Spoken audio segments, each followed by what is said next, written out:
제 32번째 생일. 남편과 시댁 식구들은 제게 아주 특별한 선물을 주었습니다.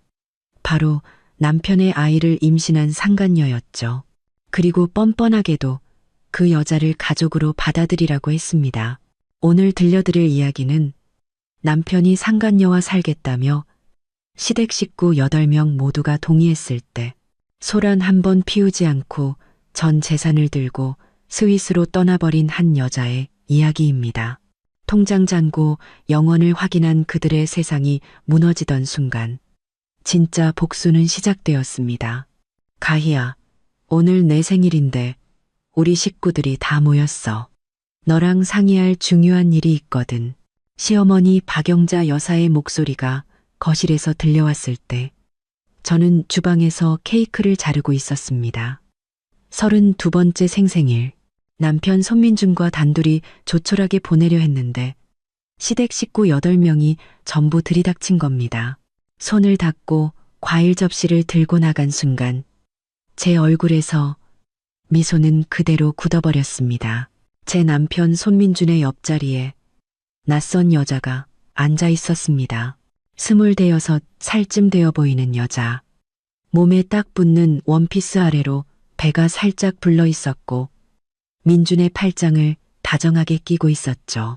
그런데 시아버지 손대호, 시어머니 박영자, 두 시누이 손미나와 손민서, 그리고 시동생 손민호와 그의 아내 이수진까지 모두 너무나 태연한 얼굴로 소파에 앉아 있는 겁니다. 마치 이 모든 게 당연하다는 듯이요. 과일 접시를 탁자 위에 내려놓는데 손끝이 미세하게 떨렸습니다. 정가희, 민준이 입을 열었습니다. 그 목소리에는 제가 한 번도 들어본 적 없는 당당함이 실려 있었죠. 인사해. 내 여자친구 주아라야.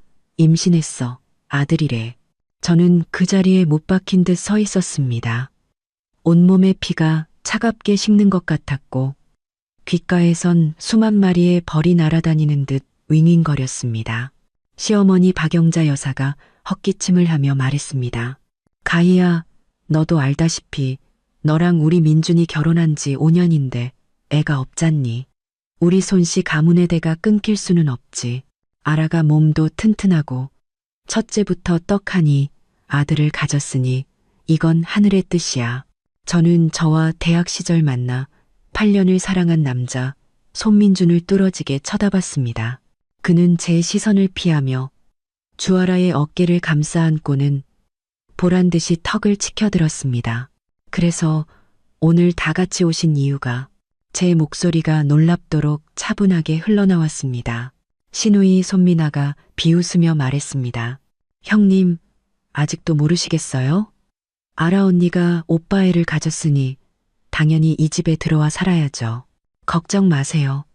형님은 여전히 안방마님이고 저 언니는 그냥 애만 낳아주는 거니까. 주위를 둘러보았습니다. 모두의 얼굴에 당연하다는 4글자가 쓰여 있었습니다.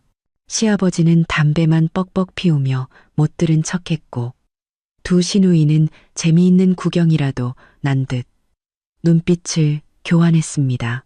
심지어 평소 저와 가장 가깝게 지내던 시동생 부부조차 고개를 숙인 채 휴대폰만 만지작거리고 있었죠.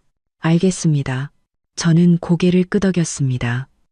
이 모든 상황이 터무니없어서 헛웃음이 나왔습니다. 그러니까 21세기에 남편이 첩을 들이겠다고 온 가족이 찾아와서 통보하는 거군요. 정가희, 시어머니가 탁자를 세게 내리쳤습니다. 너 지금 체면 차려주니까 기어오르니? 5년 동안 내 뱃속은 소식 한 번 없었으면서 뭐가 잘났다고 우리 민준이를 독차지해. 아라가 우리 손씨 가문의 대를 이어주겠다는데 이건 은혜를 갚아도 모자랄 판이야. 받아들이든가 아니면 당장 이 집에서 군추추 꺼져. 저는 숨을 깊게 들이마시며 손바닥을 파고들도록 주먹을 쥐었습니다. 그 고통 덕분에 겨우 정신을 차릴 수 있었습니다. 화장실 좀 다녀올게요. 대답도 듣지 않고 저는 화장실로 들어가 문을 잠갔습니다. 거울 속 제 얼굴은 종이처럼 하얗고 입술은 피가 배어 나올 만큼 세게 물고 있었습니다. 수도꼭지를 틀어 세찬 물소리에 섞어 소리 없이 울었습니다. 눈물이 대리석 세면대 위로 떨어져 작은 물방울로 흩어졌습니다. 8년간의 결혼 생활, 5년간 아이를 갖지 못했던 죄책감, 시댁을 위해 헌신했던 모든 세월이 스쳐 지나갔습니다. 결국 그들 눈에 저는 아이 낳는 도구에 불과했던 겁니다. 아이를 낳지 못하면 인간으로서의 존엄성조차 가질 수 없는 존재. 세수를 하고 거울을 보니 울고 난 뒤의 눈빛이 오히려 더 또렷해져 있었습니다. 사실 지난 몇 년간 손민준의 변화를 눈치채지 못한 건 아니었습니다. 그저 믿고 싶었을 뿐이죠. 이제와 생각하니 휴대폰을 손에서 놓지 않고 잦은 야근과 저를 향한 무관심 속에서 진작 알아차렸어야 했습니다. 얼굴에 물기를 닦으며 휴대폰 클라우드를 열었습니다. 몇 달 전 백업해 두었던 손민준의 카카오톡 대화 내용이었습니다. 노골적인 대화, 주아라에게 보낸 수많은 이체 내역, 심지어 저를 어떻게 하면 순순히 이혼하게 만들지, 논의한 계획까지 모든 것이 명백하게 담겨 있었습니다. 저는 냉소하며 다른 폴더를 열었습니다. 제가 수년간 조용히 모아온 재무 관련 증거들이었습니다. 회사 지분 증명서, 부동산 구매 기록, 투자 계좌 정보까지. 손민준, 저는 거울 속의 저에게 나지막이 속삭였습니다. 넌 반드시 후회하게 될 거야. 거실로 돌아오자 모두의 시선이 제게 쏠렸습니다. 그들은 제가 머리채를 잡고 울부짖기라도 할 줄 알았겠죠. 하지만 저는 그들의 기대를 철저히 무너뜨렸습니다. 생각해봤어요. 저는 빙징하게 말했습니다. 주아라 씨, 이 집에 살아도 좋아요. 하지만 안방은 제가 계속 쓸 거예요. 그쪽은 손님 방을 쓰세요. 손민주는 안도의 한숨을 내쉬었지만 주아라가 입을 삐죽였습니다. 오빠, 나 안방 쓰게 해준다며. 그렇게 해요. 제가 그의 말을 잘랐습니다. 오늘은 제 생일이잖아요. 적어도 오늘 밤까지는 제가 이 집의 안주인이에요. 시어머니 박영자 여사가 만족스러운 듯 고개를 끄덕였습니다. 그래, 그래야 내 며느리답지. 가희야, 걱정 마라. 아기가 태어나면 호적엔 내 밑으로 올릴 거니까. 주아라는 그냥 대리모일 뿐이야. 저는 미소 지으며 고개를 끄덕였습니다. 마음속으로는 대리모라는 단어를 되뇌었죠. 누가 누구를 이용하고 있는 건지 당신들은 곧 알게 될 거예요. 그날 밤 손민주는 당연하다는 듯 손님방으로 가주아라와 함께했습니다. 저는 안방의 넓은 침대에 홀로 누워 밤새 뒤척였습니다. 새벽이시 저는 조용히 일어나 서재로 향했습니다. 컴퓨터를 켜고 스위스에 사는 대학 동창 이뮤나에게 메일을 보냈습니다. 긴급 상황, 스위스 투자 이민 조건과 재산 이전 방법에 대해 최대한 빨리 알아봐줘. 통화는 곤란하니 메일로 연락줘. 엔징. 메일을 보낸 후 저는 휴대폰 앨범을 열어 지난 세월 손민준과 찍은 사진들을 보았습니다. 대학교 캠퍼스에서부터 몰디브 신혼여행, 창업 초기의 지하 사무실에서부터 회사 상장, 기념 파티까지. 모든 사진 속에서 그는 너무나 진실하게 웃고 있었습니다. 언제부터 변한 걸까요? 어쩌면 사람의 마음이란 건 원래부터 영원하지 않은 것인지도 모릅니다. 창밖이 밝아올 무렵 저는 노트북을 덮으며 결심했습니다. 이 터무니없는 연극을 계속하고 싶다면 기꺼이 함께 해주겠다고. 하지만 마지막 커튼콜의 주인공은 반드시 나여야만 한다고. 형님, 이 옷장은 제가 써야겠어요. 형님, 촌스러운 옷들은 제가 지하 창고에 잘 정리해뒀어요. 주아라의 목소리가 안방에서 들려왔습니다. 복도 모퉁이에 서서 보니 저보다 7살이나 어린 그 여자가 제 드레스룸을 제 집인 양 휘젓고 다니고 있었습니다. 그녀는 제가 지난달에 산 샤넬 투피스를 입고 시어머니가 제게 선물했던 까르띠에 시계를 손목에 차고 있었습니다. 제 결혼 3주년 선물이었죠. 마음대로 해요. 저는 커피잔을 든 채 제 자신도 놀랄 만큼 평온한 목소리로 말했습니다. 제 반응이 마음에 들지 않았는지 주아라는 입을 삐죽이며 일부러 목소리를 높였습니다. 오빠, 봐. 우리 형님 진짜 좋지. 내가 이사와서 사는 거 하나도 신경 안 쓰잖아. 욕실에서 나온 민주는 머리에서 물이 뚝뚝 떨어지고 있었습니다. 그는 저를 어색하게 쳐다보더니 주아라에게 말했습니다. 알아야, 그만하고 옷 갈아입어. 병원 산부인과 검진 가야지. 아잉, 나는 형님도 같이 갔으면 좋겠단 말이야. 어차피 나중에 아기 태어나면 형님한테 큰엄마라고 부를 거잖아. 그치? 주아라는 민준의 팔짱을 끼고 도발적으로 저를 쳐다봤습니다. 손톱이 손바닥을 파고들었지만 제 얼굴엔 여전히 우아한 미소가 걸려 있었습니다. 오늘은 회사에 일이 있어서요. 두 분이 다녀오세요. 아, 맞다. 저는 가방에서 VIP 카드를 꺼내 민준에게 건넸습니다. 이거 쓰세요. 제1병원 VIP 카드라 기다릴 필요 없을 거예요. 민준은 제가 이렇게까지 대범하게 나올 줄은 몰랐는지 잠시 멍하니 서 있었습니다. 주아라가 그 카드를 낚아채며 콧방귀를 뀌었습니다. 어머, 역시 형님이 생각이 깊으시네. 뭐, 이제 이런 건 신경 안 쓰셔도 돼요. 제가 우리 오빠랑 아기 잘 챙길 거니까요. 나란히 사라지는 두 사람의 뒷모습을 보며 제 얼굴에서 미소가 서서히 사라졌습니다. 저는 서재로 돌아가 문을 잠그고 곧바로 컴퓨터를 켜 화상 통화를 연결했습니다. 화면 너머에는 취리히에 사는 대학 동창 이민아가 있었습니다. 가희야, 정말 마음 정한 거야. 이렇게까지 해야겠어? 유나가 걱정스럽게 물었습니다. 진심이야. 저는 준비한 파일들을 화면에 띄웠습니다. 자료는 다 준비됐어. 스위스 투자 이민 최소 조건이 100만 스위스 프랑 맞지? 응, 맞아. 근데 민준이 몰래 그만한 자금을 옮길 수 있겠어? 너희 회사 공동 경영이잖아. 저는 냉소하며 암호화된 파일을 열었습니다. 이것 좀 봐. 지난 5년간 내 개인 명의로 투자한 내역들이야. 그리고 회사에서 내가 받아야 할 배당금. 민준이는 정확한 액수도 몰라. 거기다 결혼할 때 아버지가 주신 혼수품들, 그 골동품이랑 보석들을 현금화하면 이 금액은 훌쩍 넘어. 유나는 휘파람을 불었습니다. 너 예전부터 준비했구나. 준비가 아니라 직업병이지. 저는 가볍게 키보드를 두드렸습니다. 재무팀 출신은 항상 비상구를 만들어두는 법이거든.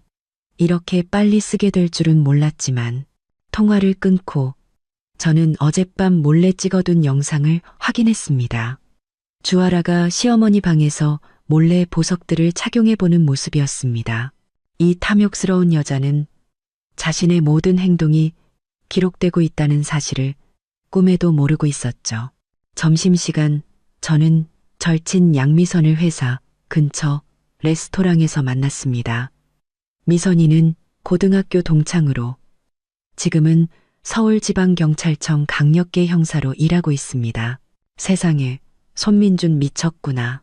미선이는 제 이야기를 듣더니 커피잔을 엎을 뻔했습니다. 그 주아라는 대체 정체가 뭐야? 듣기론 자기 회사 신입 안내데스크 직원이라던데. 석 달 전에 내가 출장 갔을 때 눈이 맞았대.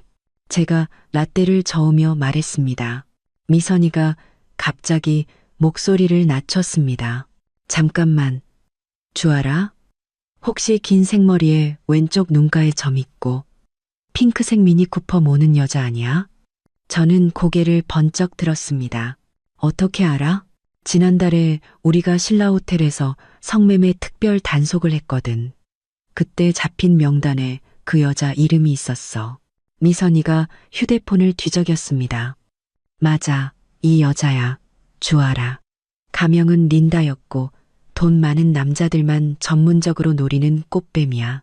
내가 그날 당직이라 줘서 꾸몄는데 끝까지 자기 남자친구랑 데이트한 거라고 우기더라니까. 제 손가락이 주체할 수 없이 떨렸습니다. 정말 같은 사람 맞아? 확실해. 그때 기록한 주민등록번호 아직 내가 갖고 있어. 미선이가 제 손을 잡았습니다. 가희야. 이런 여자가 손민준한테 붙은 건 절대 사랑 때문이 아닐 거야.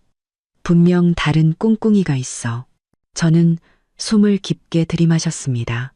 갑자기 상황이 흥미진진해졌습니다. 미선아, 부탁 하나만 할게. 그 여자가 또 누구랑 엮여 있는지 알아봐 줄 수 있어? 그거야 간단하지. 호텔 CCTV 기록만 돌려보면 돼. 미선이가 잠시 망설이더니 물었습니다. 근데 가희야, 이제 어떡할 거야? 저 여자 정체를 폭로할 거야. 아니, 아직은 때가 아니야. 저는 창밖을 바라봤습니다. 햇살이 유리를 통해 제 얼굴 위로 쏟아졌습니다. 저들이 마음껏 즐기게 그냥 둬. 축제는 끝까지 즐겨야 제맛이잖아. 회사로 돌아와 저는 곧장 재무부로 향했습니다. CFO로서 모든 계좌 내역을 볼 권한이 제게 있었죠. 예상대로였습니다. 지난 석 달간 손민주는 업무 접대비 명목으로 8억 원이 넘는 돈을 빼돌렸습니다. 그중 가장 큰 금액인 5억 원은 서울에서 가장 비싼 주상복합인 타워팰리스 부동산 계좌로 송금되어 있었습니다. 모든 데이터를 복사해 암호화하여 저장했습니다. 자리를 뜨려는데 컴퓨터 화면에 새로운 알림이 떴습니다.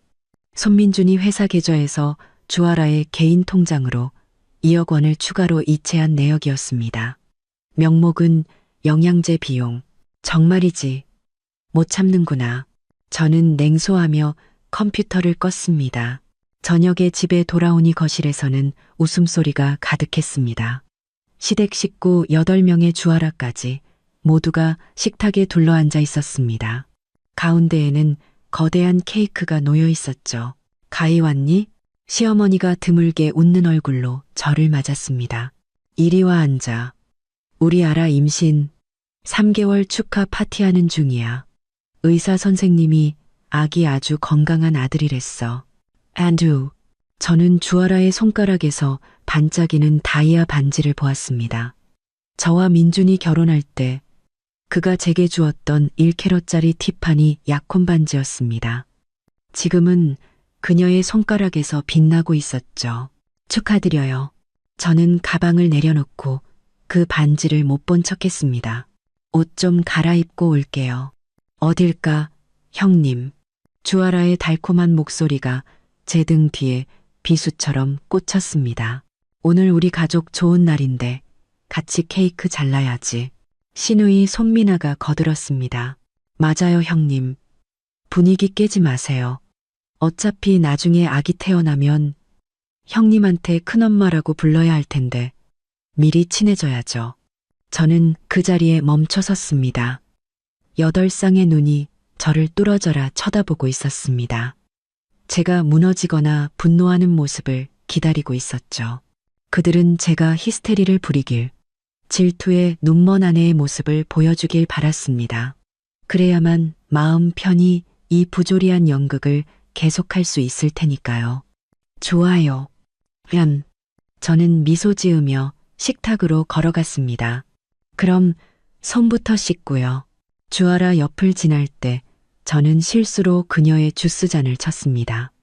붉은 액체가 그녀의 하얀 원피스 위로 쏟아져 커다랗게 번졌습니다. 아, 내 옷. 주아라가 비명을 질렀습니다. 어머, 미안해요. 손이 미끄러웠네. 저는 순진한 얼굴로 손을 펼쳐 보였습니다. 괜찮아요. 이 원피스 200만 원밖에 안 하잖아요. 민준 씨한테 새 거 사달라고 해요. 우리 민준 씨 5억짜리 아파트 계약금도 턱턱 내주는 사람인데 그깟 옷 한 벌쯤이야. 식탁에는 죽음 같은 정적이 흘렀습니다. 손민준의 얼굴은 새하얗게 질렸고 시어머니 박영자 여사는 아들을 향해 획 고개를 돌렸습니다. 뭐? 5억? 주아라가 당황하며 해명했습니다. 어머님, 그게 아니고요. 그건 민준 오빠가 제게 빌려준 회사 계좌에서 8억이 넘게 비던데 제가 다 확인했어요. 제가 차분하게 말했습니다. 하지만 괜찮아요. 어차피 회사 지분 절반은 민준 씨 거니까 자기가 쓰고 싶은 대로 써야죠. 그 말을 남기고 저는 침실로 향했습니다. 등 뒤에서는 시어머니의 히스테릭한 질문과 주아라의 울먹이는 변명이 뒤섞여 들려왔습니다. 문을 닫고 그 위에 기댄 채 저는 온종일 참았던 눈물을 터뜨렸습니다. 하지만 딱 1분만 울었습니다. 눈물을 닦고 휴대폰을 확인하니 미선이에게서 메시지가 와 있었습니다. 알아냈어. 내 적수 보통이 아니야. 동시에 남자 셋을 만나고 있더라. 한 명은 손민준, 또 한 명은 영진그룹 후계자 유진우, 그리고 마지막 한 명은 너희 회사 주주인 왕지훈이야. 첨부된 호텔 CCTV 캡처 사진에는 주아라가 각기 다른 남자들과 다정하게 있는 모습이 담겨 있었습니다. 저는 그 탐욕스럽고 어리석은 여자의 사진을 보며 저도 모르게 입꼬리를 올렸습니다. 그녀는 자신이 지금 죽음의 길을 걷고 있다는 사실을 전혀 모르고 있었습니다. 그리고 제가 할 일은 그녀가 스스로 제 목에 올가미를 걸 때까지 조용히 기다리는 것뿐이었습니다. 깊은 밤, 스위스의 유나에게서 메일이 도착했습니다. 모든 준비 완료. 언제든 시작할 수 있어. 그리고 널 위해 제네바 최고의 프라이빗 뱅커를 섭외해놨어. 아주 믿을 만한 사람이야. 저는 답장했습니다. 다음 주 회사 해외 연수 명목으로 그쪽으로 갈게. 그 전에 부탁 하나만 하자. 스위스법에서 이혼 후 재산 추적 관련 조항이 어떻게 되는지 알아봐줘. 노트북을 덮고 창밖을 내다보았습니다.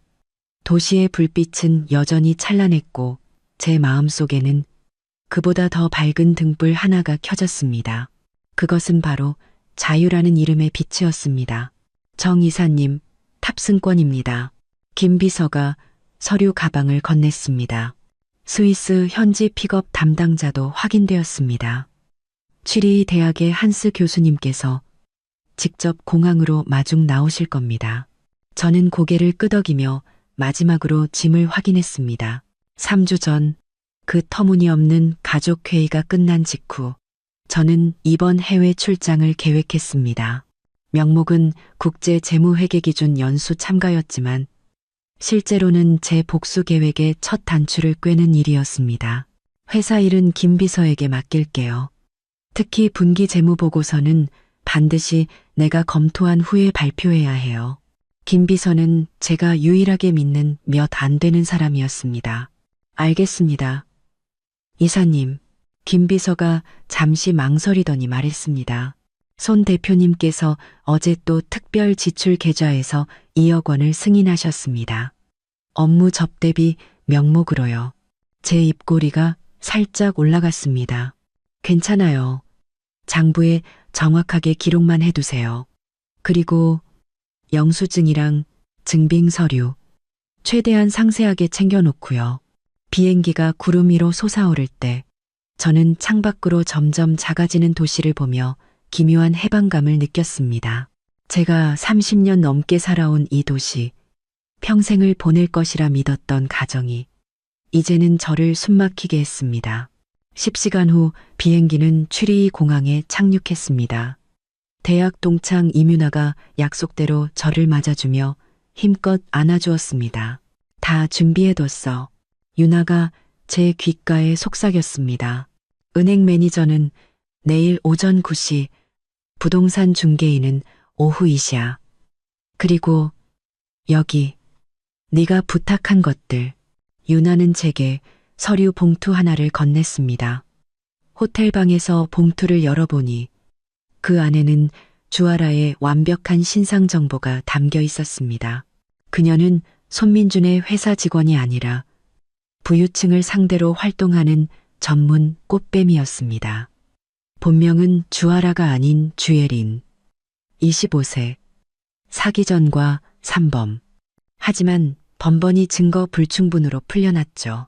가장 놀라운 사실은 그녀 뱃속 아이의 아버지가 손민준이 아닐 확률이 매우 높다는 것이었습니다. 임신 추정 시기에 그녀는 최소 2명의 남자와 동시에 관계를 맺고 있었습니다. 손민준. 손민준. 저는 서류를 보며 실소했습니다. 진정한 사랑을 찾았다고 생각했겠지. 하지만 넌 그저 전문 사기꾼의 눈에 들어온 살찐 양 한 마리에 불과했어. 다음 날 오전, 저는 제네바 프라이빗 뱅크의 매니저 모리스 씨를 만났습니다. 한치의 오차도 없어 보이는 이 스위스 중년 남성은 제 요구를 듣고는 고개를 끄덕였습니다. 정 여사님, 스위스 법에 따라 자금의 합법적인 출처만 증명된다면 여사님 단독 명의의 계좌 개설이 가능합니다. 금액이 상당하니 단계적으로 분산하여 이체하는 방식을 추천합니다. 전부 옮기는데 얼마나 걸릴까요? 계획대로 진행된다면 3주 안에 완료할 수 있습니다. 일반적인 회계 감사에는 절대 걸리지 않을 겁니다. 물론 소정의 수수료가 발생합니다. 돈은 문제가 안 돼요. 저는 가방에서 USB를 꺼냈습니다. 여기 1차 자금에 대한 모든 증빙 서류가 들어 있습니다. 오후에는 부동산 중개인이 저를 루첼은 호숫가의 한 빌라로 안내했습니다. 하얀 외벽과 붉은 지붕, 통유리창 너머로는 반짝이는 호수와 멀리 눈 덮인 산이 보였습니다. 도심에서 차로 20분 거리지만 매우 프라이빗한 곳입니다. 이 커뮤니티의 보안 시스템은 최고 수준이라 등록되지 않은 방문객은 절대 본체에 접근할 수 없습니다. 저는 발코니에 서서 신선한 공기를 마시며 이곳에 사는 제 모습을 상상했습니다. 배신도 굴욕도 없는 곳. 매일 아침 호수와 산이 저를 깨우는 삶. 그 모습이 너무나 선명해서 저는 그 자리에서 바로 구매 의향서에 서명했습니다. 이후 2주간 저는 낮에는 연수에 참석하며 위장하고 밤에는 유나 그리고 변호사팀과 함께 계획을 완성해 나갔습니다. 자금은 스위스 계좌로 차곡차곡 옮겨졌고 부동산 등기 절차도 동시에 진행되었습니다. 손민준과의 영상통화에서는 늘 피곤하고 집을 그리워하는 모습을 연기하며 제가 일에만 미쳐있는 어리석은 여자라고 믿게 만들었죠. 귀국 전날 밤, 저는 호텔방에서 집에 설치해둔 CCTV 화면을 원격으로 확인했습니다. 화면 속 주아라는 제 실크 잠옷을 입고 제 화장대 앞에서 보석들을 착용해보고 있었습니다. 그녀는 다이아몬드 목걸이를 들어 거울에 비춰보더니 만족스러운 듯 자신의 보석함에 넣었습니다. 마음에 들면 그냥 가져요. 저는 화면을 보며 속삭였습니다. 어차피 전부 보험 처리되어 있고 절도죄는 형량이 꽤 무거울 테니까. 더 가관인 것은 다음 장면이었습니다. 손민준이 방으로 들어오자 주아라가 애교를 부렸습니다. 오빠, 형님 보석들 너무 예쁘다. 내가 이거 하고 병원 갔더니 다들 예쁘다고 난리였어. 마음에 들면 그냥 가져. 어차피 제 보석 많아서 몇 개 없어져도 모를 거야. 손민준이 대수롭지 않게 말했습니다. 저는 영상을 끄고 아버지께 전화를 걸었습니다. 아버지, 저 내일 귀국해요. 드릴 말씀이 있어요. 아버지 정우성 회장님은 정우그룹의 총수입니다. 아버지는 당초 제가 손민준과 결혼하는 것을 반대하셨습니다. 저놈은 야망이 너무 커. 아버지는 제게 경고했었죠. 야망이 큰 놈은 마음이 가장 차가운 법이다. 이제와 생각하니 사람을 보는 아버지의 눈은 무서울 정도로 정확했습니다. 귀국 다음 날, 저는 연수 결과 보고를 핑계로 아버지의 회사로 향했습니다. 정우그룹 빌딩 꼭대기에 위치한 아버지의 집무실에서는 도시 전체가 한눈에 내려다 보였습니다. 그래, 어떻게 할 참이냐. 아버지는 단도직입적으로 물으며 제게 차를 건네셨습니다. 저는 스위스에서 진행한 일들과 주아라의 신상 정보를 차례로 보고했습니다. 아버지는 모든 것을 듣고 한동안 침묵하셨습니다. 송가네가 요즘 큰 프로젝트를 하나 추진 중이다. 우리 쪽 자금 보증이 필요하다더군. 아버지가 불쑥 말씀하셨습니다. 저는 고개를 번쩍 들었습니다. 무슨 프로젝트요? 강동 신도시 개발건이다. 총 투자금이 8천억이야. 우리를 끌어들여서 30% 지분을 주겠다고 약속하더군. 아버지가 냉소했습니다. 어제 손대호가 직접 찾아와서 얘기하는데 자세가 아주 공손하더라. 손대호, 제 시아버지. 늘 거만하기 짝이 없던 그가 아버지께 공손하게 부탁을 하다니요. 아버지, 그건 정상이 아니에요. 자금줄에 문제가 생긴 게지. 아주 큰 문제. 아버지는 서랍에서 서류 한 뭉치를 꺼내셨습니다. 선우그룹의 지난 반기 부채율이 85%까지 치솟았다. 은행 세 곳이 이미 대출을 중단했어. 이 프로젝트를 따내지 못하면 유동성 위기로 파산할 수도 있다. 저는 서류를 빠르게 훑어보며 대담한 계획을 세웠습니다. 아버지, 보증 계약서에 사인하지 마세요. 그뿐만 아니라 우리가 가진 선우그룹 지분을 조용히 전부 매각해야 해요. 아버지의 눈에 칭찬의 빛이 스쳤습니다. 이미 시작했다.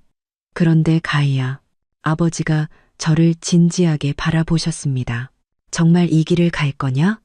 한번 시작하면 돌아올 수 없는 길이다. 제 생일날부터 돌아올 길은 없었어요. 저는 차분하게 대답했습니다. 집으로 가는 길에 김 비서에게서 전화가 걸려왔습니다. 이사님, 큰일 났습니다. 손 대표님께서 오늘 갑자기 회사 모든 은행 계좌 내역, 특히 이사님 권한 아래 있는 투자 계좌들을 전부 확인하겠다고 하십니다. 심장이 철렁 내려앉았습니다. 그 계좌들에서는 이미 200억 원에 가까운 자금이 스위스로 옮겨진 상태였습니다. 왜 갑자기요? 듣기론 그 주아라라는 여자가 부추겼다고 합니다. 이사님께서 회사 장부에 손을 댔을지도 모른다고요. 저는 냉소했습니다. 언제든 환영이라고 전하세요. 아, 그리고 제가 부탁했던 그 특별 접대비 증빙 서류들 다 준비됐죠? 네, 아주 상세하게 준비해뒀습니다. 김 비서의 목소리에 망설임이 섞여 있었습니다. 이사님, 그런데 일부 지출 내역은 정말 차마 눈 뜨고 보기 힘든 수준입니다. 완벽해요. 저는 전화를 끊고 곧바로 다른 번호로 전화를 걸었습니다. 미선아, 부탁 하나만 더 할게. 주아라가 예전에 잡혔을 때 작성했던 조서랑 증거 자료 사본으로 구할 수 있을까? 집에 돌아오자 저를 맞이한 것은 엉망진창이 된 풍경이었습니다.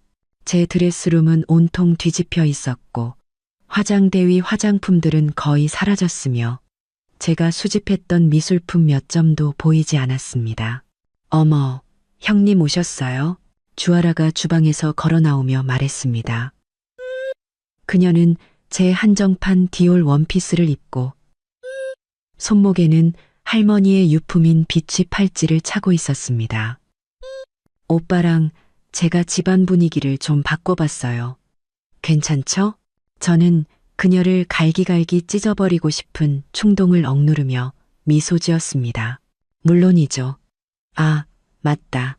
저는 여행 가방에서 예쁜 상자를 꺼냈습니다. 스위스에서 선물 사왔어요. 주아라는 신이 나서 상자를 열었습니다.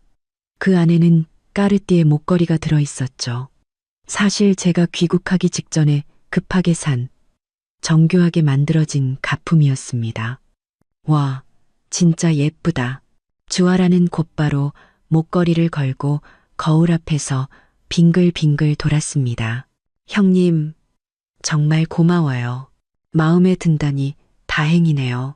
저는 목걸이를 한 그녀의 모습을 휴대폰으로 찍었습니다. 진품은 1억이 넘는 거니까 잘 간수해야 해요. 그날 밤 손민주는 뜻밖에도 제게 먼저 말을 걸어왔습니다. 회사 투자 계좌들 수익률이 꽤 좋던데? 그는 제 눈치를 살피며 떠보는 게 분명했습니다. 네. 작년에 투자한 해외 자산들이 국내보다 수익률이 30%나 높아요. 특히 200억짜리 스위스 채권은 연 수익률이 8%나 되고요. 저는 일부러 사실을 조금 섞어 흘렸습니다. 손민준의 눈이 빛났습니다. 그 많은 계좌를 너 혼자 관리하는 거야? 아니요. 재무부에도 다 기록이 있죠. 왜 갑자기 그런 걸 물어요? 아니, 그냥 알아. 사촌 오빠가 투자 전문가인데 우리 자산 포트폴리오를 좀 더 효율적으로 바꿀 수 있다길래 저는 웃음이 터져 나올 뻔했습니다. 벌써부터 제 투자 계좌에 손을 댈 생각을 하다니 욕심도 크셔라. 좋아요. 언제 한번 모시고 와서 검토해 보라고 하세요. 저는 흔쾌히 답했습니다. 아, 맞다. 아버지께서 강동 신도시 프로젝트 때문에 자금 지원이 필요하다고 하시던데. 손민준의 얼굴이 굳었습니다. 장인어른께서 말씀하셨어? 네, 고려 중이라고 하시더라고요. 저는 일부러 말을 끊었다가 이었습니다. 근데 요즘 시장 상황이 안 좋아서 아마 일부만 투자하실 것 같아요. 손민주는 즉시 초조해졌습니다. 가희야, 그 프로젝트 우리 집에 정말 중요해. 네가 아버지께 말씀 좀 잘 드려주면 안 될까? 한때 그렇게 거만했던 남자가 제게 고개를 숙이는 모습을 보니 묘한 쾌감이 느껴졌습니다. 제가 한번 노력해 볼게요. 저는 생각하는 척하다가 말했습니다. 그런데 아버지가 요즘 가정의 화목을 무척 중요하게 생각하세요. 만약 우리 집에 이 특별한 상황을 아시면 조금 걱정하실지도 모르겠네요. 손민준의 얼굴색이 변했습니다. 너 지금 나 협박하는 거야? 그럴 리가요. 저는 상처받은 표정을 지었습니다. 사실을 말씀드리는 것 뿐이에요. 아버지 성격 아시잖아요. 그런 복잡한 일, 제일 싫어하시는 거. 그 말을 남기고 저는 방으로 돌아왔습니다. 거실에 홀로 남겨진 손민준의 얼굴은 어두웠다 밝아졌다를 반복했습니다. 문을 닫자마자 저는 휴대폰으로 CCTV 화면을 확인했습니다. 주아라가 침실에서 제 서랍을 뒤지고 있었습니다. 그녀의 손에는 제 여권과 은행카드 몇 장이 들려 있었습니다. 훔쳐가, 마음껏 가져가. 저는 나지막이 속삭였습니다. 하나씩 가져갈 때마다 네 무덤은 더 깊어질 테니. 깊은 밤, 저는 스위스 은행 계좌에 로그인했습니다. 마지막으로 50억 원이 입금된 것을 확인했습니다. 이제 3주만 더 지나면 모든 자산 이전이 완료됩니다. 그때가 되면 이 게임은 다음 단계로 넘어가게 될 겁니다. 창밖에는 차가운 달이 높이 떠 있었습니다. 한번 시작하면 돌아올 수 없는 길이다. 아버지의 말씀이 떠올랐습니다. 네, 돌아갈 길 따윈 필요 없습니다. 제게 필요한 것은 오직 자유로 향하는 길뿐입니다. 그 길이 설령 지옥을 거쳐야만 한다 해도. 가희야, 저기 과일 좀 이리 가져와라. 시어머니 박영자 여사가 마치 저를 하녀 부리듯 지시했습니다. 저는 미소 지으며 정성껏 깎은 과일을 시어머니 앞에 놓았습니다. 오늘은 시어머니의 환갑잔칫날이었습니다. 손씨 일가는 시내 최고급 호텔 연회장을 통째로 빌려 200명에 가까운 친인척과 지인들을 초대했습니다. 주아라는 제법 불러온 배를 내밀고 마치 자랑스러운 공작새처럼 하객들 사이를 누비며 온갖 축하와 칭찬을 받고 있었습니다. 아이고, 우리 민준이 복도 많지. 이제 곧 아들을 본다니. 한 먼 친척이 일부러 저를 곁눈질하며 큰 소리로 말했습니다. 누구랑은 다르게 말이야. 결혼한 지 몇 년이 지나도 알 하나 못 낳는 사람도 있는데. 연회장은 순간 조용해졌습니다. 샴페인 잔을 쥔 제 손이 하얗게 질렸지만 얼굴에는 여전히 우아한 미소를 유지했습니다. 손민주는 어색하게 헛기침을 했고 주아라는 보란 듯이 그의 팔짱을 끼며 저를 쳐다봤습니다. 어머님, 만수무강하세요. 저는 잔을 들어 시어머니께 건배를 제의하며 일부러 목소리를 높였습니다. 걱정 마세요. 저랑 민준 씨, 어머님께 효도해서 꼭 손주 안겨드릴게요. 시어머니는 드물게 환한 미소를 지었고 주위 하객들도 제게 대범하고 속이 깊다며 칭찬을 쏟아냈습니다. 구석에서 복잡한 눈빛으로 저를 바라보는 시동생 손민호만 빼고요. 연회가 중반쯤 이르렀을 때 저는 기회를 봐서 회사 부사장인 유진석 이사 옆에 앉았습니다. 그는 손씨 집안의 먼 친척이자 회사 재무팀의 터줏대감이었습니다. 이사님, 요즘 회사 자금 사정이 좀 어렵죠? 저는 목소리를 낮춰 물었습니다. 프로젝트 대금 지급이 여러 건 지연된 걸로 아는데요. 유 이사는 경계하며 저를 쳐다봤습니다. 정 이사님, 갑자기 왜 그런 걸 물으십니까? 그냥 걱정이 돼서요. 저는 그에게 차를 따라주며 말했습니다. 저도 회사 주주잖아요. 요즘 강동신도시 프로젝트 때문에 자금 압박이 심하다는 소문이 돌아서요. 유 이사는 잠시 망설이다가 한숨을 쉬었습니다.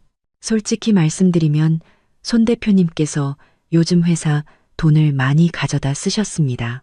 정확한 액수는 모르지만 재무팀 박 과장 말로는 지난달에만 30억 원 가까이 된다고 합니다. 주아라 씨 아파트 때문이겠군요. 아, 제가 태연하게 물었습니다. 유 이사는 충격받은 얼굴로 저를 쳐다봤습니다. 알고 계셨습니까? 타워 팰리스 8동 펜트하우스. 계약금만 50억이죠. 회사 계좌에서 30억이 나갔고 나머지 20억은 손민준 씨 개인 계좌에서 나갔더군요. 저는 와인잔을 가볍게 흔들며 말했습니다. 계약서에는 주아라 씨가 서명했지만 아직 등기는 못 냈어요. 다른 곳에 대출이 많아서 신용에 문제가 있거든요. 유 이사의 얼굴색이 변했습니다. 정 이사님, 어떻게 그렇게 자세히? 직업병이죠. 저는 와인을 한 모금 마셨습니다.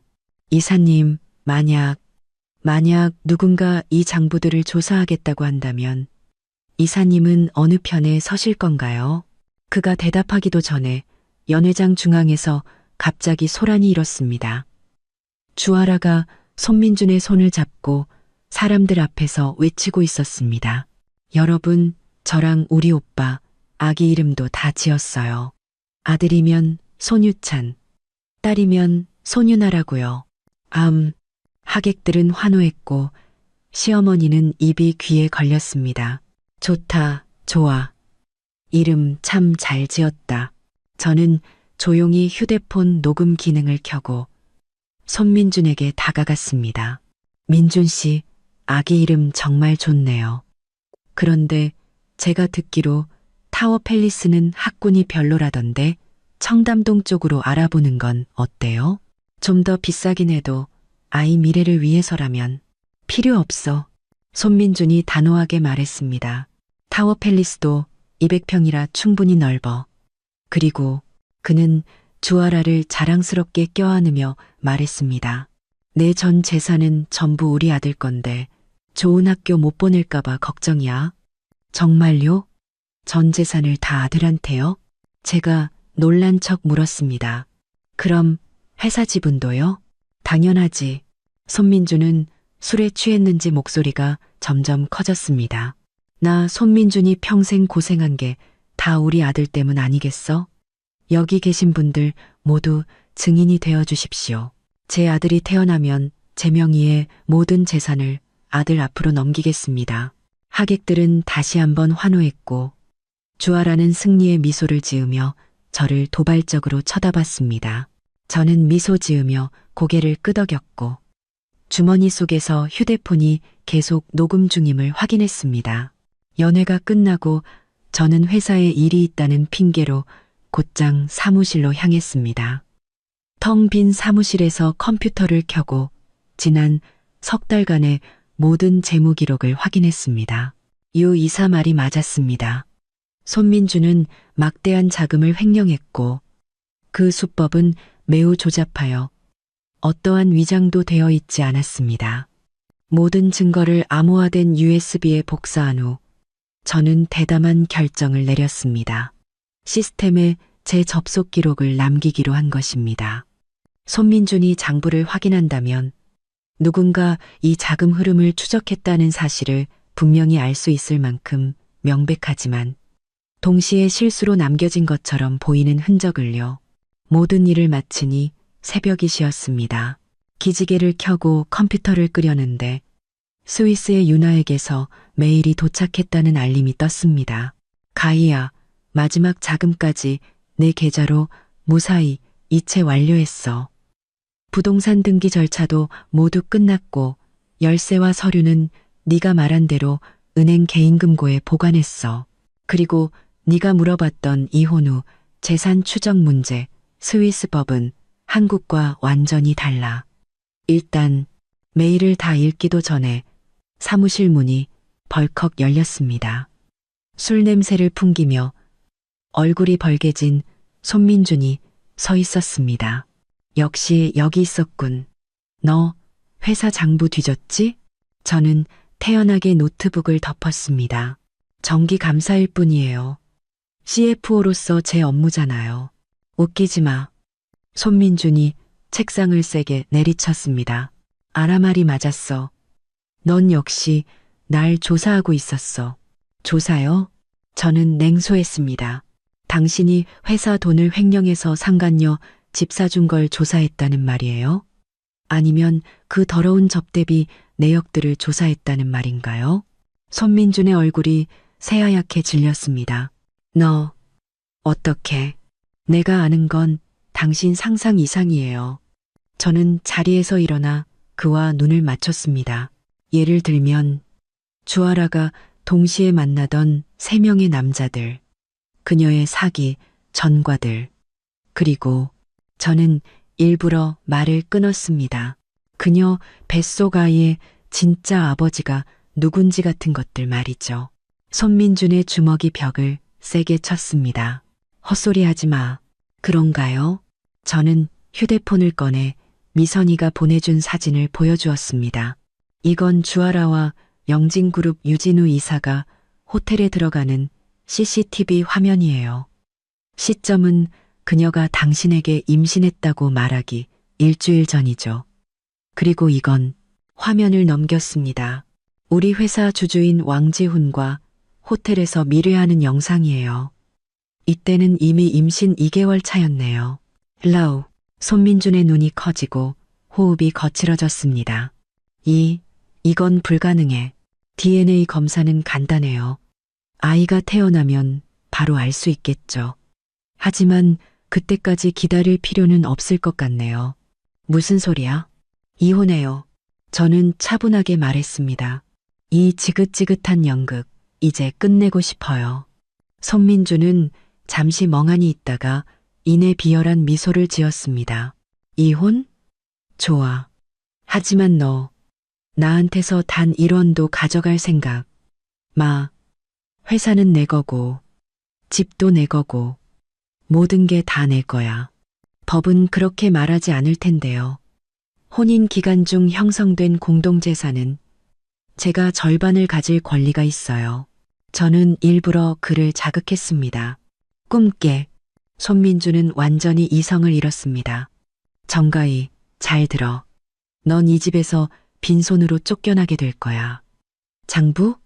내가 내일 당장 재무팀 시켜서 새로운 장부를 만들면 그만이야. 네가 공금을 횡령했다는 장부로 법원이 누구 말을 믿을지 한번 보자고. 저는 겁에 질린 척 연기했습니다. 당신, 그럴 순 없어. 아니, 할 수 있고 할 거야. 손민주는 의기양양하게 말했습니다. 좋은 말 할 때 순순히 이혼 서류에 도장 찍어. 안 그러면 험한 꼴 보게 될 줄 알아. 저는 고개를 숙이고 어깨를 떨며 무너져 내리는 듯한 모습을 연출했습니다. 손민주는 제가 우는 줄 알고 더욱 의기양양해졌습니다.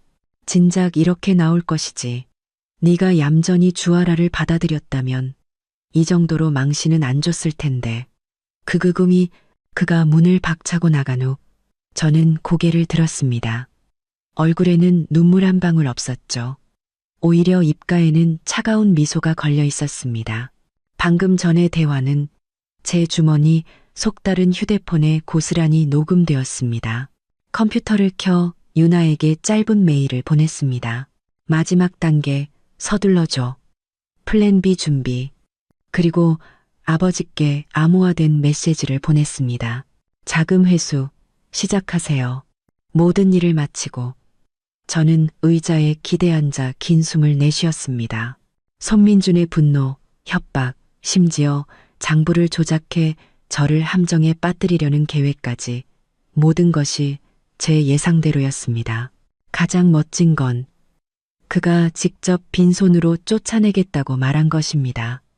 이것은 법정에서 가장 강력한 증거가 될 겁니다. 오늘 연회에서 모든 재산을 아들에게 주겠다고 공언한 녹음 파일과 제 손에 있는 횡령 증거들까지 더해서요. 창밖의 도시 야경을 내려다보았습니다. 멀리서 반짝이는 네온 사인이 마치 저를 위한 축포처럼 보였습니다. 복수라는 요리는 역시 차갑게 식혀 먹어야 제맛입니다. 내일부터 저는 계획의 다음 단계를 실행할 겁니다. 남편과 상간녀에게 내몰려 정신이 무너져버린 비련의 아내. 이보다 더 완벽한 위장은 없겠죠. 과연 누가 그런 미친 여자가 이토록 완벽한 복수를 계획하고 있다고 상상이나 할 수 있을까요? 저는 책상이 사진 액자에서 손민준과 함께 찍은 결혼 사진을 꺼내 반으로 찢었습니다. 그의 얼굴이 담긴 부분을 조용히 분쇄기 안으로 밀어 넣었습니다. 게임은 시작됐어, 여보. 저는 텅 빈 사무실을 향해 속삭였습니다. 내가 당신을 위해 준비한 결말이 마음에 들었으면 좋겠네. 이른 아침 햇살이 응급실 블라인드 틈으로 스며들었습니다. 저는 이동 침대에 누워 멍하니 천장만 바라보고 있었습니다. 어젯밤 제가 연기한 정신붕괴는 완벽했습니다. 집안의 모든 것을 부수고 히스테릭하게 소리 지르다 결국 입에 거품을 물고 쓰러졌죠. 환자 혈압 정상, 산소 포화도 98%, 외상은 없습니다. 의사가 간호사에게 말했습니다. 하지만 동공 반응이 느린 것으로 보아 극심한 정신적 충격으로 인한 해리성 장애가 의심됩니다. 저는 눈도 깜빡이지 않고 멍한 표정을 유지했습니다. 구석에 서 있던 손민준의 얼굴에는 짜증이 가득했고 신우이 손민아는 가식적인 걱정을 늘어놓았습니다. 의사 선생님, 우리 형님 너무 충격을 받으셨나 봐요. 다 오빠 때문이야. 이제 와서 그런 말이 무슨 소용이야. 손민준이 윽박질렀습니다. 빨리 약이나 처방해서 집으로 데려가야지. 그건 곤란합니다. 의사가 안경을 고쳤으며 말했습니다. 환자분은 현재 정신병적 증상을 동반한 주요 우울장애 상태입니다. 최소 2주간 입원 관찰이 필요합니다. 손민준의 얼굴이 굳었습니다. 2주나? 그렇게 오래요? 정신질환 치료는 서두르면 안 됩니다. 보호자께서 협조하지 않으시면 법원에 강제 입원을 신청할 수도 있습니다. 저는 속으로 웃음이 터져 나올 뻔했습니다. 저 의사는 제 대학 동창의 사촌 오빠로 어젯밤 제가 비밀리에 연락해 이 모든 진단 시나리오를 짜놓은 상태였습니다. 정신병원. 이곳에서 미친 여자가 무언가를 계획하고 있다고 의심할 사람은 아무도 없을 겁니다. 그럼 입원시키죠. 손민준이 마지못해 말했습니다. 미나야, 네가 남아서 형수님 좀 돌봐드려. 미나가 반대하려 하자 의사가 덧붙였습니다. 환자에게는 절대 안정이 필요합니다. 보호자분들은 교대로 방문하시고 면회 시간은 1시간을 넘지 않도록 해주십시오. 1인실 병실로 옮겨진 후 모두가 떠났습니다. 문이 닫히는 것을 확인하고 저는 곧바로 침대에서 일어나 속옷 안에 숨겨두었던 작은 휴대폰을 꺼냈습니다. 첫 번째 메시지는 스위스의 유나에게서 온 것이었습니다. 스위스 내 모든 절차 완료. 언제든 시작 가능. 두 번째는 아버지로부터 온 메시지였습니다. 보증 계약 거절. 자금 회수 시작. 세 번째는 미선이에게서 온 것이었습니다. 주아라, 오늘 아침 제1병원에서 산부인과 검진. 보고서 확보 예정. 저는 신속하게 답장했습니다. 혈액형과 임신 주수 집중적으로 확인해줘. 그리고 모든 기록을 삭제했습니다. 휴대폰을 내려놓자마자 문손잡이가 돌아가는 소리가 들렸습니다. 저는 재빨리 침대에 누워 멍한 표정을 지었습니다. 손미나가 과일 바구니를 들고 들어왔습니다. 형님, 좀 괜찮으세요? 저는 천장만 바라보며 미동도 하지 않았습니다. 에휴, 너무 상심하지 마세요. 그녀는 침대 옆에 앉았지만 그 목소리에는 고소하다는 감정이 가득했습니다. 주아라 언니 임신한 거 좋은 일이잖아요. 나중에 아기 태어나면 형님이 돌봐주면 되죠. 이불 아래 제 손가락이 움찔했지만 얼굴은 여전히 무표정이었습니다. 아, 맞다. 미나가 갑자기 목소리를 낮췄습니다. 아빠가 물어보래요. 형님네 아버님, 보증계약서에 언제쯤 사인해 주신대요? 강동 프로젝트, 더는 못 기다린대요. 역시 저는 속으로 냉소했습니다. 그들이 걱정하는 것은 제 병이 아니라 정우그룹의 자금 지원이었던 겁니다. 제가 대답이 없자 미나는 짜증스럽게 저를 툭 쳤습니다. 듣고 있어요? 집안이 지금 엉망인데 형님은 여기서 편하게 미친 척이나 하고 있고 저는 천천히 고개를 돌려 가장 공허한 눈빛으로 그녀를 쳐다봤습니다. 그리고 갑자기 입을 벌려 활짝 웃었습니다. 피가 너무 많아. 미나는 기겁하며 뒤로 물러섰습니다. 뭐야. 아기 피가 온통 다 빨갛게 물들었어. 저는 일부러 쉰 목소리로 말하며 그녀의 배를 뚫어져라 쳐다봤습니다. 미친 여자. 미나는 얼굴이 하얗게 질려 가방을 들고 밖으로 뛰쳐나갔습니다. 의사 선생님, 간호사님, 저 여자 미쳤어요. 문이 닫히고 저는 평정을 되찾았습니다. 베개 밑에서 몰래 숨겨둔 볼펜을 꺼내 파란 쪽에 몇 개의 키워드를 적었습니다. 보증, 강동, 이주. 다음 날 아침 젊은 간호사가 약을 가지고 왔습니다. 정가희님, 약 드실 시간입니다. 알모, 그녀는 약과 함께 제 손에 쪽지 하나를 재빨리 쥐어주었습니다. 간호사가 나간 후 쪽지를 펼치니 주아라 산부인과 검진 보고서 확보, 혈액형 AB형, 임신 14주라고 적혀 있었습니다. 저는 실수할 뻔했습니다. 손민주는 O형, 저는 A형. 맨델의 유전 법칙에 따르면 우리 사이에서는 절대 AB형 아이가 태어날 수 없습니다. 이 주아라라는 여자는 기본적인 생물학 상식도 없이 사기를 치려한 겁니다. 쪽지를 잘게 찢어 변기에 버리고 저는 계산을 시작했습니다. 임신 14주, 즉 3개월 반 전. 그때 손민주는 미국 출장 중이었습니다. 미선이의 정보에 따르면 주아라는 그 시기에 최소 2명의 다른 남자와 관계를 가졌습니다. 점심때 뜻밖에도 손민준이 직접 찾아왔습니다. 가식적으로 꽃다발까지 들고서요. 가희야, 좀 어때? 그는 마치 병이 옮기라도 할 듯 침대에서 2미터나 떨어진 곳에 서서 물었습니다. 저는 계속 미친 사람 연기를 했습니다. 벽 구석을 보며 중얼거렸죠. 거미야, 도망가지 마. 엄마가 옷 만들어줄게. 손민준이 미간을 찌푸렸습니다.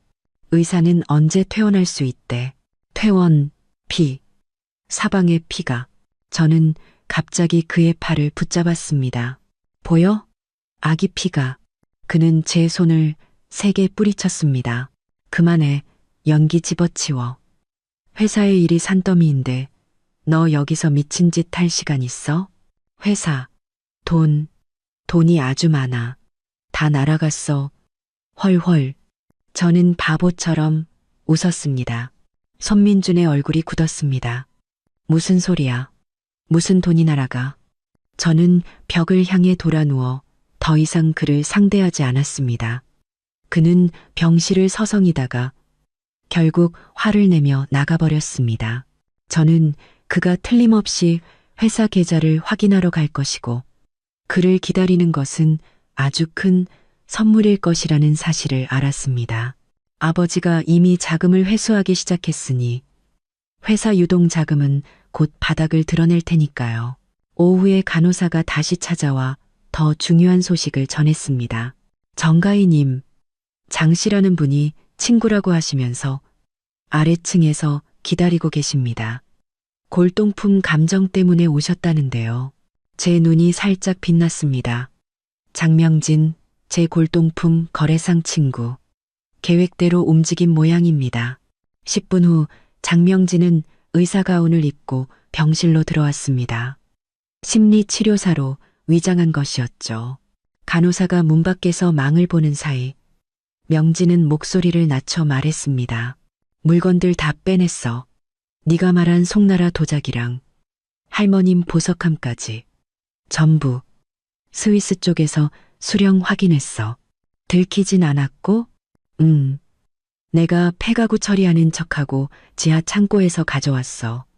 네 시누이는 나한테 서비스 좋다고 칭찬까지 하더라. 저는 웃음을 참을 수 없었습니다. 손씨 일가는 그 낡은 물건들의 진짜 가치를 전혀 모르고 있었습니다.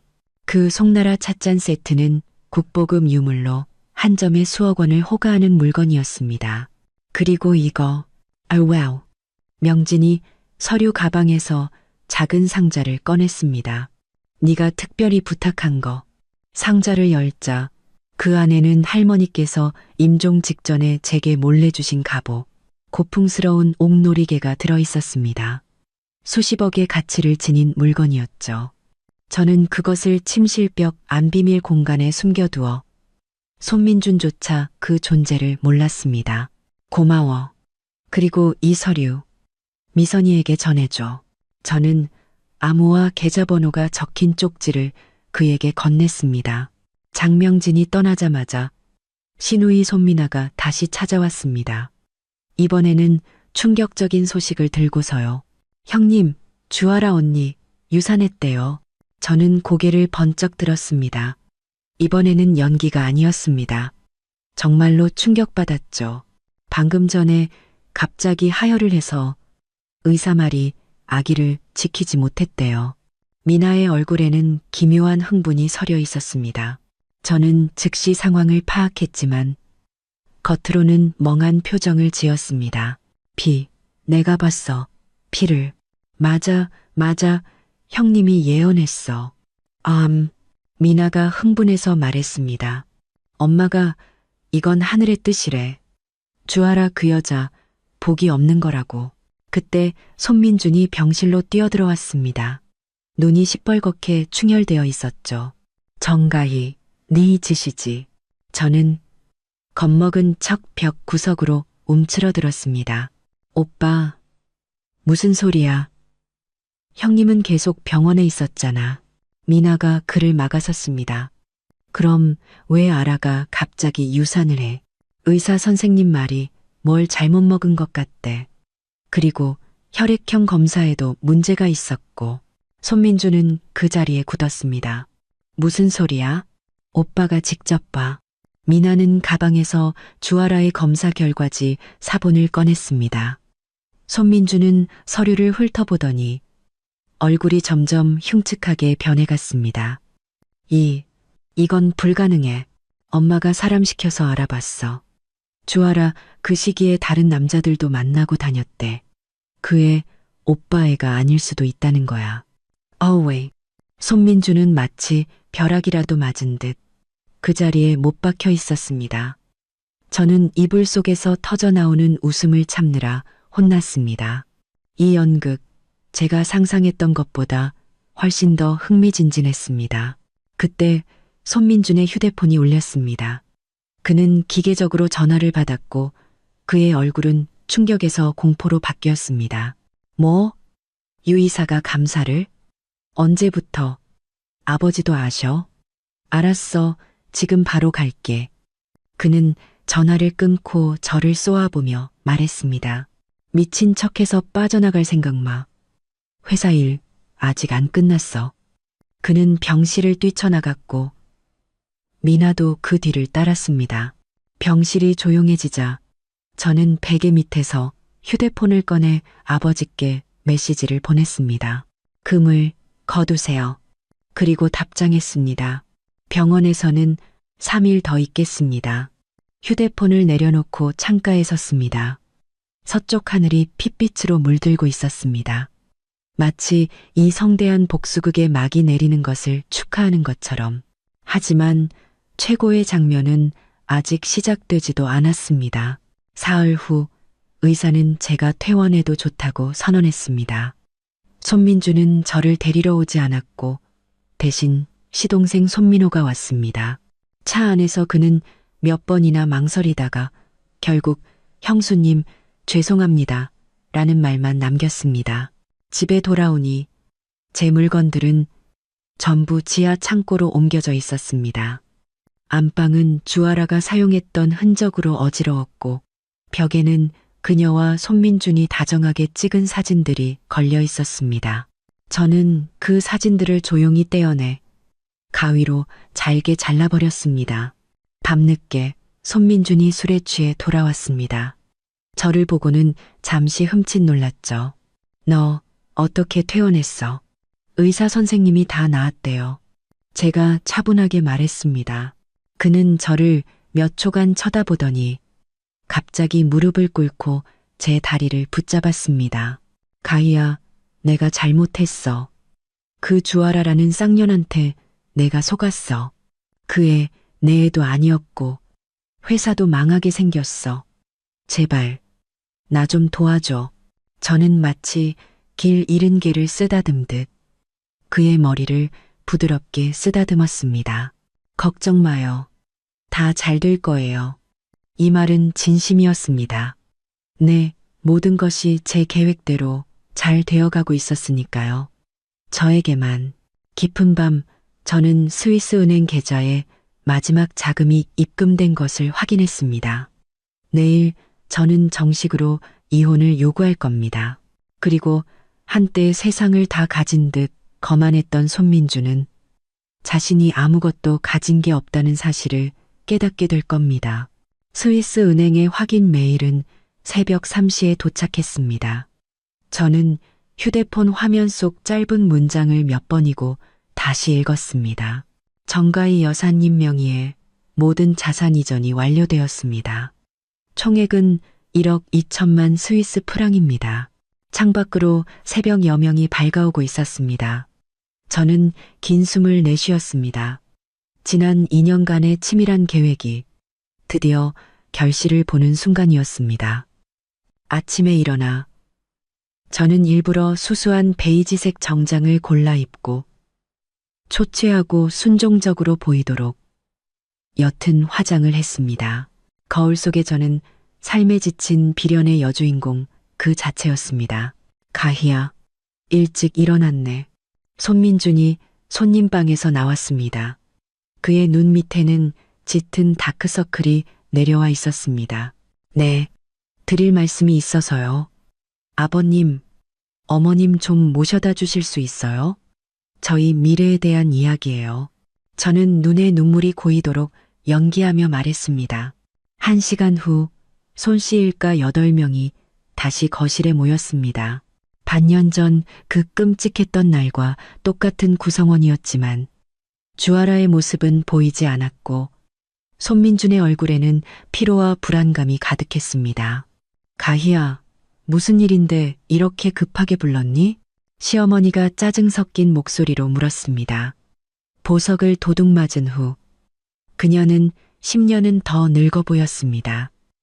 저는 거실 중앙에 서서 마치 선고를 기다리는 죄수처럼 말했습니다. 아버님, 어머님, 그리고 여러분. 저 민준 씨와 이혼하겠습니다. 거실은 물을 끼얹은 듯 조용해졌습니다. 손민준이 고개를 번쩍 들었습니다. 뭐라고? 생각해봤어요. 이 결혼은 이미 의미가 없어요. 서로 좋게 헤어지는 게 맞다고 생각해요. 제가 순종적인 목소리로 말했습니다. 시아버지 손대호가 눈을 가늘게 뜨고 물었습니다. 어떻게 헤어지고 싶은데? 간단해요. 저는 빈손으로 나가겠습니다. 회사, 집, 예금 전부 민준 씨에게 남겨두고 기념이 될 만한 물건 몇 가지만 가져갈게요.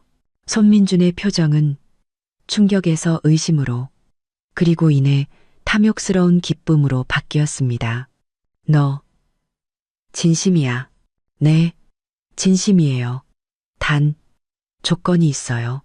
오늘 당장 서류에 도장 찍고 구청에 가요.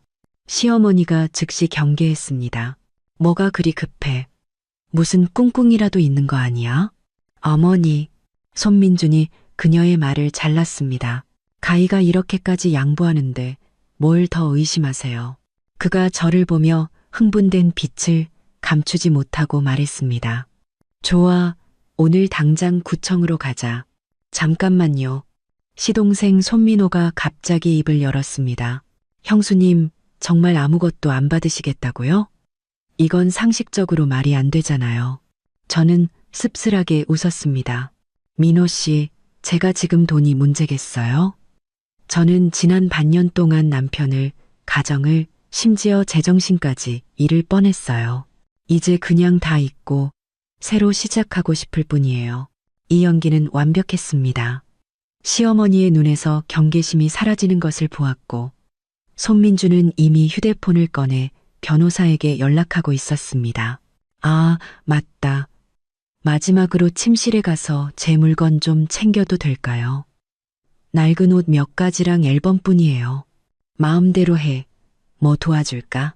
손민준이 크게 소리쳤습니다. 아니요, 저 혼자 할게요. 저는 침실로 향하며 저도 모르게 입꼬리를 올렸습니다. 문을 닫자마자 저는 침대 밑에서 미리 준비해둔 여행 가방을 꺼냈습니다. 그리고는 침대 머리맡을 옮겨 벽의 비밀 공간에서 벨벳 주머니에 담긴 할머니의 옥놀이개를 꺼내 품에 안았습니다. 이 전국시대 용문의 옥놀이개는 우리 집안의 가보이자 이 빌라 전체를 살 수 있는 가치를 지닌 물건이었습니다. 10분 후 제가 가방을 끌고 거실로 나오자 손민주는 이미 이혼 합의서를 준비해 놓고 변호사와 통화 중이었습니다. 네. 이 여자가 모든 재산을 자발적으로 포기한다고요. 맞아요. 바로 서명할 겁니다. 완전 바보 같은 년이에요. 평생 우리 집에서 식모살이 하다가 빈손으로 쫓겨나는 거죠. 하하하. 저는 조용히 앉아 통화하는 그의 모습을 녹화했습니다. 이 녹음 파일은 아주 좋은 기념품이 될 겁니다. 점심때 우리는 구청에 도착했습니다. 이혼 절차는 생각보다 간단했고 1시간도 채 안 되어 붉은 결혼증명서는 초록색 이혼증명서로 바뀌었습니다. 구청 문을 나서며 손민주는 큰 짐이라도 벗은 듯 긴 한숨을 내쉬었습니다. 가희야, 그동안 고마웠다. 나중에 혹시 도움이 필요하면 언제든 연락해. 저는 미소 지으며 고개를 끄덕였습니다. 그럴게요. 아, 맞다. 저는 가방에서 봉투 하나를 꺼냈습니다. 자유를 되찾은 기념 선물이에요. 손민준이 의아해하며 봉투를 받았습니다. 이게 뭔데? 집에 가서 보세요. 저는 길가에 대기하고 있던 택시로 향했습니다. 잘 있어요, 민준 씨. 택시가 떠나는 순간 저는 뒷창문으로 손민준이 조급하게 봉투를 뜯는 모습을 보았습니다. 그 안에는 주아라가 다른 남자와 호텔에 들어가는 사진과 손민준이 친부일 확률 99.99% 배제라고 적힌 유전자 감식 예측 보고서가 들어 있었습니다. 첫 번째 선물, 마음에 들었으면 좋겠네. 저는 속삭였습니다. 다음 목적지는 은행이었습니다. 저는 손민준이 존재조차 잊고 있던 결혼 초에 만들어 두었던 공동 계좌를 해지하고 남은 3억 원을 제 개인 계좌로 옮겼습니다. 은행을 나와서는 우체국에 들러 2개의 소포를 보냈습니다. 하나는 시어머니께 보내는 것으로 주아라가 보석을 전당포에 맡긴 전표 사본과 작물 사진들이 들어 있었습니다. 다른 하나는 회사 유이사에게 보내는 것으로 손민준의 공금 횡령에 대한 완벽한 증거 자료들이었습니다. 마지막으로 변호사 사무실에 들러 모든 법적 서류에 서명했습니다. 변호사는 미소 지으며 말했습니다. 정 여사님, 이 합의서에 따르면 여사님께서는 모든 공동재산을 포기하시는 동시에 모든 공동채무에서도 자유로워지십니다. 제가 조사한 바에 따르면 현재 선우그룹의 부채는 2천억 원에 가깝습니다. 저는 만족스럽게 고개를 끄덕였습니다. 저녁 무렵 저는 이제 더는 제 집이 아닌 그 빌라로 돌아가 마지막 짐을 챙겼습니다. 그리고 공항으로 향하는 택시 안에서 저는 마지막으로 휴대폰을 켰습니다. 손 씨 일가에게서 온 수많은 부재중 전화와 문자 메시지가 쏟아졌습니다. 가장 앞권은 새벽 3시에 시어머니가 보낸 음성 메시지였습니다. 히스테릭한 목소리로 저를 저주하며 제가 손 씨 집안을 망쳤다고 뱀 같은 여자라고 악을 쓰고 있었습니다. 칭찬 고마워요. 저는 가볍게 응수하고는 휴대폰 유심칩을 빼내 반으로 부러뜨려 창밖으로 던